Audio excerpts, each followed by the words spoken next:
Hey, podcast listeners. Today's episode is called Healing is an Inside Job. Please make sure to subscribe to this podcast if you have not already. You can also subscribe to my YouTube channel. Please share this with a friend or two, and please give me an awesome review. Okay, here we go. Healing is an inside job. I recently watched a reel in which Native American spirituality was contrasted with conventional Christianity. It showed how conventional Christianity begets dependence on others, such as a Messiah and people of the cloth, while native spirituality teaches taking responsibility for ourself, the earth, and the relationship with people around us. Conventional Christianity says humans are inherently flawed and need a savior, while native spirituality says humans are born whole into a world that is sacred. Conventional Christianity says wait for heaven, while native spirituality says we bring heaven to earth by restoring balance and harmony. The truth is, the Bible's message is much more in line with native spirituality than how it is depicted in conventional Christianity. A discerning reader of the Bible will see it is actually not propaganda to support unquestioning allegiance to authority, but rather a command for humans to image God by bringing heaven to earth through acts of love and kindness. This is the human vocation.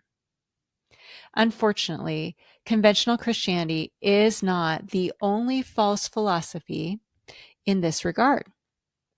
People, for example, who seek out psychics or tarot card readers adhere to this same prescriptive approach, outsourcing wisdom to others, depending on others for help. Going to medical practitioners, Eastern and Western, is also a type of outsourcing healing to experts instead of looking within to heal ourselves. I'm not saying medicine has no value, but when you are expecting a doctor to understand what is going on within your body and they only have 5 minutes to listen, it's a recipe for failure. How can anyone correctly diagnose us and help us to help ourselves if they won't take the time?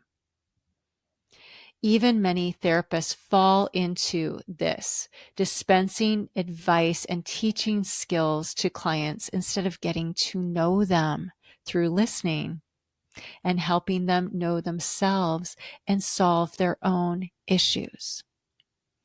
As someone who has once attended church for many years, I find it ironic that for an institution that promotes love of neighbor, church attendees spend almost no time looking at one another. Liturgy entails filing into a seat and staring at the people on the stage or in the pulpit for the majority of the time you're there. Other than the few minutes to turn to your neighbor and greet them, you end up leaving the church just as lonely as you were upon entrance. And how can we love our neighbor when we don't get to know her?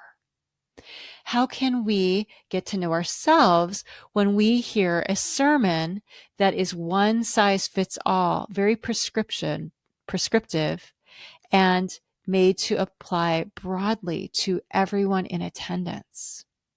What heals and builds community is not a lecture, but a conversation. The truth is, humans are ultimately designed to heal ourselves, and no one can do this for us. A true healer will help us listen to our body to understand what it is attempting to communicate. A good therapist is a mirror, helping us have insight into ourselves and our situation. Recently, my family went to rural Mexico to visit a nonprofit that we are donors to. and they work with rural people in agricultural areas. What was most impressive was how the staff that work there empower the people they work with to see their own contribution to their situation. Now, that is not to imply that their poverty is not caused by outside forces and oppressive experiences, because it very much is. But it's also caused by their own choices and their own situation. A staff named Noah told us how when he first visits these communities, some people see themselves as victims and feel hopeless. They'll say, we can't improve our situation because we're too poor and our soil is too depleted. Noah responds, it's true your land isn't healthy, but that's due to the practices that you and your ancestors have been using on it. Now it's time to learn new practices. People listen and they reclaim their dignity as they heal their land and lift themselves out of poverty.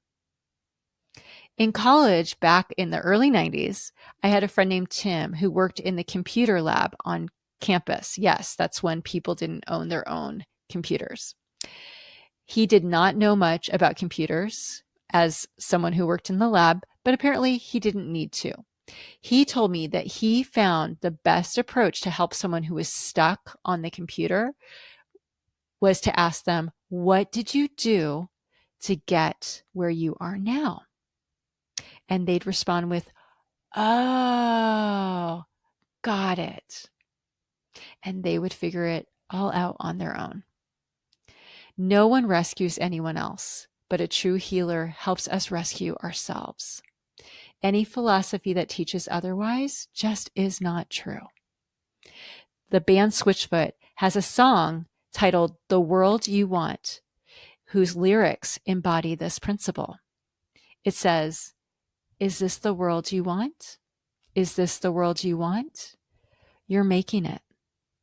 Every day you're alive. You change the world. You change the world. You change the world. Every day you're alive. Each one of us is more powerful than we know. We change the world, and we alone have the power to heal it and to heal ourselves. Thank you so much for listening.